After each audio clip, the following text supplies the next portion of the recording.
Você já teve um pensamento tão ruim, tão pesado, que sentiu que ele nem era seu? Tipo uma culpa que nem te deixava dormir, um medo que aparecia do nada, uma voz que fica repetindo que você nunca é suficiente? Pois é, eu já tive noites assim e talvez você também já tenha tido. E hoje eu quero te contar sobre um livro que me pegou de um jeito diferente, gente. Porque esse livro não trata isso só como um problema psicológico, mas ele trata como uma guerra que começou dentro da mente. Esse livro que eu tô falando se chama Domine os Seus Pensamentos e ele é do Max Lucado, que é o mesmo autor daquele livro super famoso, O Fim da Ansiedade. Ele é muito lido no mundo inteiro, né? Todo mundo conhece o Max Lucado. E logo na abertura do livro, ele cita um versículo que muita gente já ouviu, mas poucos realmente aplicam na vida, que é Romanos 12, versículo 2, diz assim: não se amoldem ao padrão deste mundo, mas transformem-se pela renovação da sua mente, para que sejam capazes de experimentar e comprovar a boa, agradável e perfeita vontade de Deus. E aqui está o ponto que me deixou pensando nesse livro por dias. O Max Lucado, ele diz que a mente, ela é uma arena espiritual, um campo de batalha, e que existe alguém muito interessado e muito em vencer essa batalha antes mesmo que ela comece. E ele é direto em dizer que esse alguém é Satanás. E o motivo dele é que Satanás, ele quer semear dúvida, ele quer semear ansiedade, ele quer semear arrependimento, ele quer semear culpa na gente. O Max chama Satanás de mestre em mexer com as nossas mentes. Mas fica comigo até o fim, porque essa não é uma história de derrota. Ela é uma história de como recuperar o controle da sua mente. Para provar esse ponto, o Max Lucado ele vai a um dos momentos mais sombrios da Bíblia. Em João 13, versículo 2, que é o momento em que Satanás planta uma ideia na mente de Judas.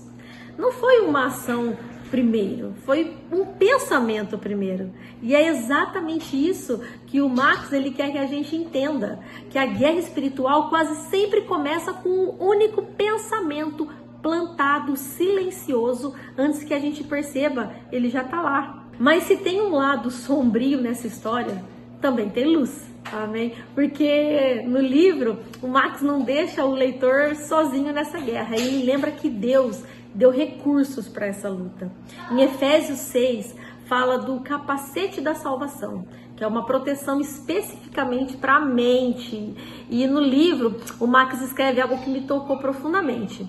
É que Deus ele criou os nossos cérebros e ele pode retreiná-los. Gente, pensa nisso. O mesmo Deus que formou a sua mente, ele é o único que sabe exatamente como reconstruí-la. E é aqui que o livro se torna prático, porque o Max ele não fica só na teoria, ele apresenta 3 ferramentas bíblicas para dominar os próprios pensamentos. A primeira ferramenta é identificar crenças falsas. Muita gente vive anos acreditando em uma mentira sobre si mesmo, sem nunca ter parado para examinar se aquilo é verdade ou não, ou se é só uma voz que se instalou na mente, né? A segunda ferramenta é você reafirmar as promessas e o propósito de Deus. Sabe, não basta você identificar a mentira, mas é preciso substituir ela por algo mais forte. E o mais forte, segundo o Max, é a própria palavra de Deus.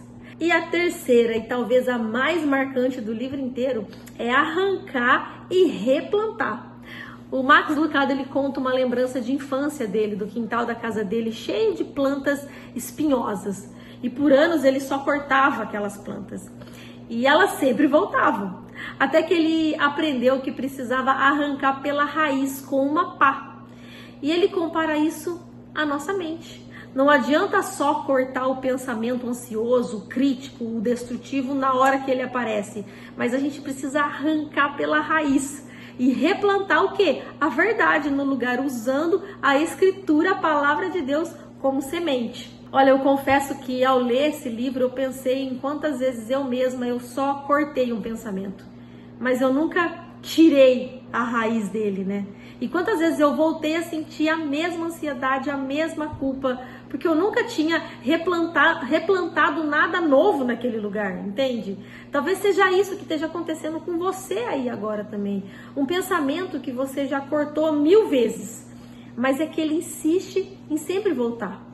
Talvez a resposta não seja cortar de novo, mas talvez seja arrancar pela raiz e replantar algo certo.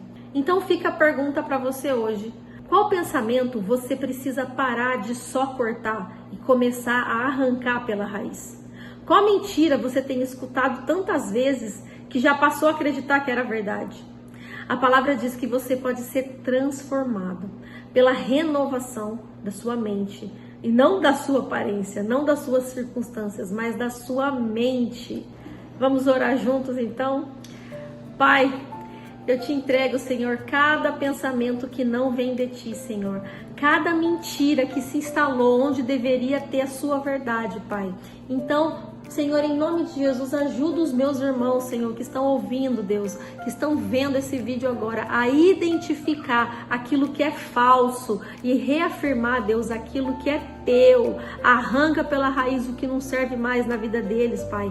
Renova a mente deles, Senhor, como a tua palavra promete, e que a gente não se amolde a este mundo, Senhor, mas que todos eles, Pai, sejam transformados todos os dias, Deus, pela renovação que o Senhor dá na tua palavra, Pai.